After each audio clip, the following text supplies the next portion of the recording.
Hey, we watched a movie together. I um What? None of them had seen it, Oh. and I'm very curious to see what people think. Mm-hmm. It could run the gambit, from just very boring because nothing Mm-hmm. happens, or to thrilling because maybe in one sense everything happens. Mm-hmm. We have this crusty little religious community that has been fracturing over years of tiny little bitter resentments Mm-hmm. cutting across a church body, essentially. And this woman wins the lottery and dumps all of it, Mm-hmm. 10,000 francs, into a meal that is a kind of miracle, sutures up this community and Mm-hmm. pours a kind of healing balm over all of their Misgivings. small Mm-hmm. squabbles that have turned into kind of hardened Mm-hmm. bitterness. Let's watch the scene where the meal's over and they leave the house and they do this funny little dance around the well in the middle Yeah. of the community. When we see the houses, I think for the middle third of the movie, these kind of sad little houses are kind of almost crowded in and feel kind of tight and fussy, but the way the scene is set under the stars, I think it just feels like the grace of God has just genuinely come down and is bathing them now in this light. And so they sing a hymn together. I don't remember the hymn, and this particular scene doesn't have English subtitles, but it doesn't really matter. I think we'll get the point.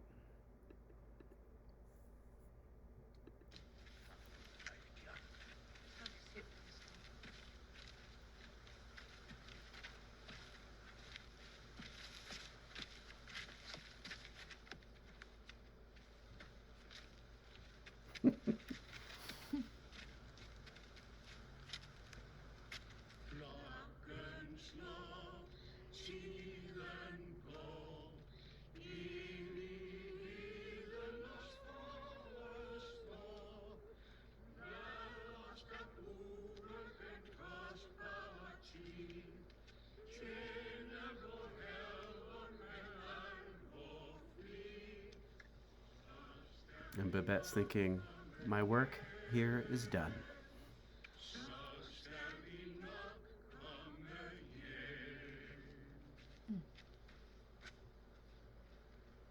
Stjernerne kommer nærmere. Måske kommer de nærmere hver nat. Måske får vi slet ikke sne i år. Halleluja. Hmm. Uh, I think the first time I saw this movie, I was just trying to understand what a foreign film was like. This is probably one of the first that I'd seen, and of course, it's much more quiet and slow. Mm-hmm. But I think the second and third times I saw this, that final scene just caught, took my breath away because of how gentle and kind and sweet and loving the the graciousness of that meal kind of landed. And of course, one doesn't need all the luxury, right? But what that film does need is the sense of the gratuitousness of God's graciousness is how the meal is symbolizing, um, over and above this kind of parsimonious way in which they're keeping love from each other. This meal just blows all of that away. Mm-hmm. And as a symbol of the love that God has for these people, it cannot be outdone. It can't be outstripped. In fact, as Babette says, she spent all of it on that one night, and she's not poor. It wasn't just for them. This is that sense of like the sheer outpouring Yeah. of grace and love. Who, final note maybe, to the two sisters who brought her in at the very beginning of the movie. You'll remember she's cold, it's raining, she's a political outcast, she's running for her life, and she bangs on their door, and they're surprised, and they immediately let her in without even a single question. So in that sense, it's a return gesture back, I think, of gratefulness to those who have been hosting her all these years. Yeah. And maybe also just that they invite her in and assume that there's a place for you somehow here in our home, and she gets to use her gifts to be a blessing to them and to their community in that because of their hospitality and generosity. The fun part about watching this movie a second time is when you see Martina, one of the sisters, explaining how they make their totally trashy fish soup. It's like, now this is how we make our soup, and she systematically walks, and you see her watching, and you know that in her mind she's thinking, this is going to be terrible. And she tastes it, and she just has this blank look on her face, like, what has happened to me? Yeah. Anyway. True. Yeah. So a quick word about the wine. I think it's interesting that you said that about the movie, that there's kind of, is there nothing going on or is there everything going on? And kind of trying to figure out, foreign film, what's happening? What am I supposed to be looking for? Yeah. I think that's been my experience, kind of having a palate that's used to American wines, tasting wines from the old world.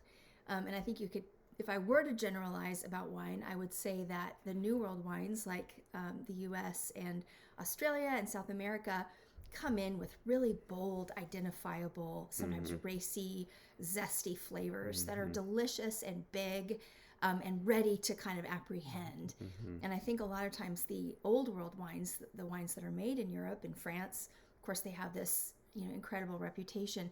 I think going that direction from drinking California Cabernet to drinking a Bordeaux is kind of disorienting in some ways. Like, what's going on here? What should I be looking for? So I also wanted you to know that my process for choosing these wines in this series has been to think about, like, what is my end result? What do I want the wine to, how do I want the wine to kind of talk back to the movie? What elements would be there that would sort of associate and hold together? And then I think of the kind of wine and the region, and I go and I look at the whole selection at Total Wine, and I start with kind of like our price point. We want to keep it at 20 or below. And then, you guys, all I do is I just read the reviews. I read the reviews of the wines, and I say, wow, this one got a really good review from James Suckling. I think this is what our wine is going to be. So it's accessible. If you feel, kind of nervous about going into Total Wine, I don't know if you do or not, but if you do, that's kind of a good way to start, is just kind of go to a region or go to a varietal and read the little tags that they put up pretty much on all the wines. And kind of, you can also look for great budget wines that way. But the wine that we drank was from Bordeaux, because this movie is, she's the wine that she serves at the dinner, which is like a Chateau Lague 1845 or something incredible. Yeah, hundreds of dollars. It's from Bordeaux, so that's where I started. I said, well, let's do a little taste of Bordeaux, and this wine had just a great review and description, and I think it really came through. I think it had a really juicy finish. It tasted like raspberries and cherries, and I think it really kind of delivered an interesting, complex but not unapproachable profile. And I think there was just enough there for you to kind of ponder a little bit and not feel like you'd maybe missed the train, hopefully.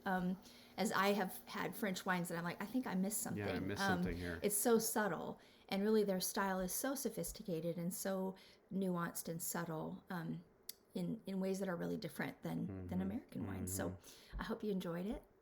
Hope it was a fun beverage. I did. I loved it. But quiet, right? Quiet at first, and then just kind of like, okay, there's some different things going on here. Yeah. That's a good marriage to that movie. Yeah. Okay, I think something's going on here. Is there a plot? I think there might be a plot. Maybe. Well, we hope that you've enjoyed watching these movies and drinking these wines with us, and we hope it sets you off on your own course, being alert to really good wine from different homes around the world, and also movies that explore the possibilities and and pitfalls of our homes. And we wish you well.